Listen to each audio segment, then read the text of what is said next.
good that was created in Twitter. I want to just unpack a little bit about what that social good was.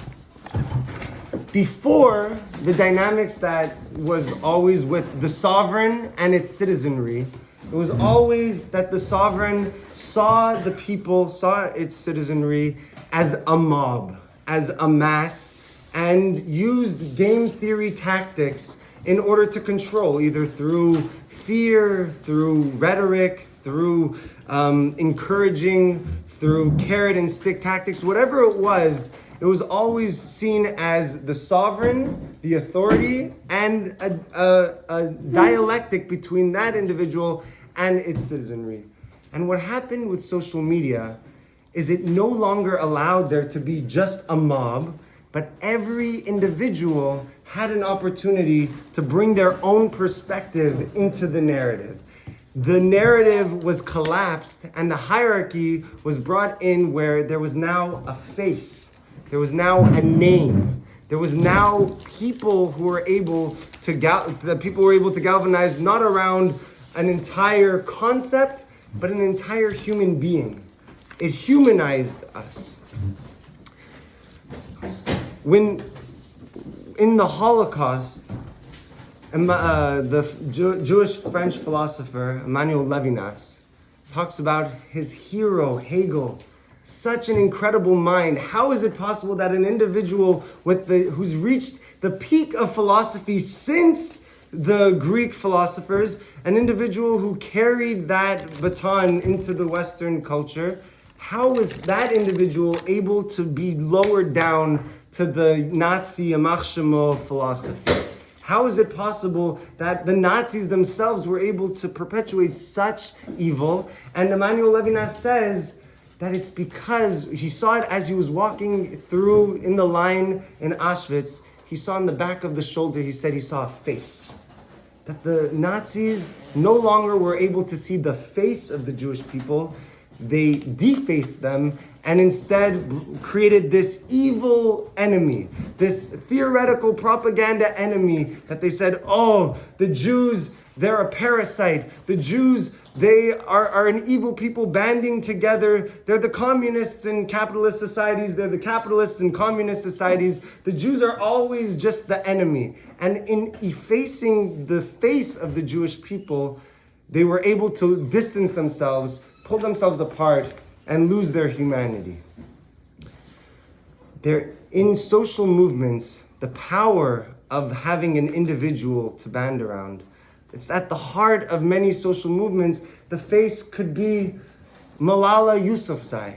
The face could be the face of a reporter, of an individual. It's one person that we're able to create those narratives around.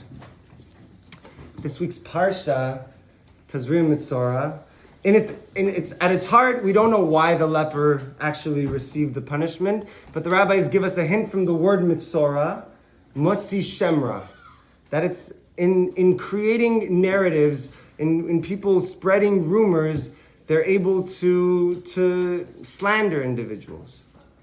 But in the only way that a Mitzora is able to create an enemy is they're only able to distance themselves from another person, from those human interactions, when they no longer see the person as a human being, but they follow the old guard of how people used to relate, how sovereigns used to relate with their people, where they see a blob. The person represents an entire group of people, and that's when they that's when they allow themselves to slander another individual, or they allow themselves to create ad hominem rhetoric in order to create a friction between themselves and another human being. They distance themselves. They allow themselves to go back. Rashi says that in kind of interpreting the different healing points of the Mitzora, Rashi really brings this out so beautifully. This idea of not being able to see the person as a human being. Rashi says that for the tziporim, the different types of healing, one of the types of healing is a bird. It says a bird, but in all of the practices of the temple, Everything is all of the laws are delineated with such specificity. It goes down to the age of the animal, the color of the animal, the type of animal. It's always done that nothing in the temple was haphazard. There isn't choice. When you do a korban, it's a choreography that was practiced for hundreds of years. And that's the way to, that's how the Torah always expresses anything that's done in the temple, except here. Right here it says tziporim, these pure birds. It says pure, it says wild, it says chayot, but it says the word tzipor. It creates a lot of room, a lot of opportunities for interpretation. And Rashi says that it's exactly that same concept of not seeing an individual that a mitzora falls victim to. Not being able to see an individual is why people are able to slander. And he says that the bird, by calling it a bird in the general sense, you think about the behaviors of birds. And he makes a parallel saying that just as birds are on Twitter, birds tweet, so too the Mitzora's behavior in a general sense was one who's a blabbermouth, one who tweets. But I think we can do a little better if we look at it, because what Rashi proposes is one path of healing for the Mitzora. But it's the Mitzora looking at themselves in the mirror and saying, you generalized, and so your cure will be to look at that and see the generalization. But I think if we look at class, we kind of say birds as class, we see the general. But if we want to think specific, we need to look directly into the specific contexts in which there are mitzorah in the Torah. There are cases of mitzorah. You have mitzorah in Nevi'im. You have Moshe Rabbeinu, who's you can call it a half mitzorah moment when Hashem provides him the ot, and Hashem says, put out your hand becomes white. In that sense, it's a moment of mitzorah even for Moshe Rabbeinu. But the classic case, one of the 6 zichronot, one of the classic cases of mitzorah, we find it exactly right now. We find ourselves in the 12th parak of Vayikra. Why don't we move over an entire book? And in the 12th parak of Bamidbar, we have the case of Miriam, the great Neviah, the heroine that many of us, Rashi even named one of his daughters out after Miriam. Miriam, in her fallen moment, when she becomes a mitzora, and the rabbis interpret this moment of what was she speaking about? What was the motzi shemra that she brought forth? And the rabbis say that Miriam looked at Moshe Rabbeinu and said, "It's not right." And knowing Miriam's, it's not right that Moshe Rabbeinu is ascetic, that he's celibate from his wife. It's not a good thing. And the rabbis say that this actually is Miriam's character trait. It makes sense that this is something that she advocates for.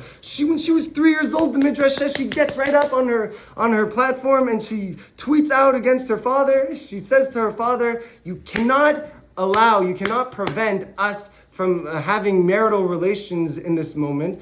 You cannot allow, because Paro decreed that each of the sons who get born will be thrown into the Nile. Amram said, you can't have relations with your spouses. And Miriam said, there's 2 problems with that. Number one, if you don't have relations with your spouses, you're saying, that you're protecting lives, but what about all the women that are going to be born? And second, she says, every child has olam hazeh, and every soul that gets put into this world has olam hazeh, and that will be cut short by Pharaoh's decree. But our souls live to eternity, and our souls live in olam haba to eternity. So she's a defender. She defends strongly about the family unit, and so the rabbis say this is exactly what she was doing in this moment. But if you look at the pasuk, while she's going through and talking about Moshe, and really speaking from a place of her deep ethic, while she's in that position, she says about Moshe's wife, she describes her as an Isha Kushit. She describes her as a black woman. And it's in this generalization where she's talking about Moshe and she's talking about his actions, but she overlooks the person, the human being. The Philo of Alexandria actually puts Moshe's wife Tzipora as one of the Arba Imaot. She's not a nobody. Tzipora was a human being who lived life with dignity. Tzipora has a face and a name, and she was effaced in this story. She has 2 children, Gershom and Elazar. She was a human being who brought Moshe Rabbeinu was a refugee, brought him into her family. She married him and created Moshe Rabbeinu into the leader that he is. And in this moment, Miriam forgot her. Miriam disgraced her, made her feel like she's not part of our camp. She's not part of the story. Her voice is lost in this moment, and she is erased in this moment because Miriam forgot.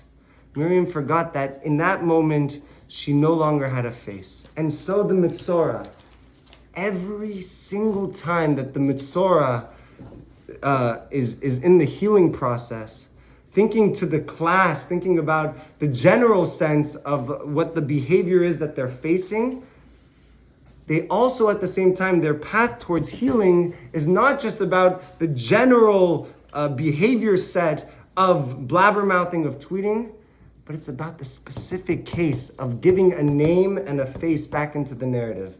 It's a tzipor that heals her. It's a bird. It's not a bird. It's Tzipora's own face and own story that's being brought back into the narrative. So the Mitzorah every single time allows ourselves to not feel dehumanized. Is that your chiddush? Yes. I love that. And there's 600,000 more where that came from. the Nazis, they were able to murder 6 million people because they aren't given names. This week we commemorate the Holocaust.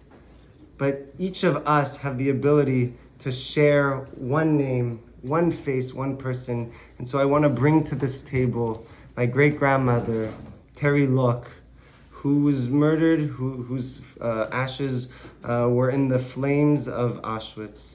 I want to bring her to this table to say that there are faces, there are names. We are the people who can tell that story, who can bring those lives back to this world. We live in their spirit and in their hearts.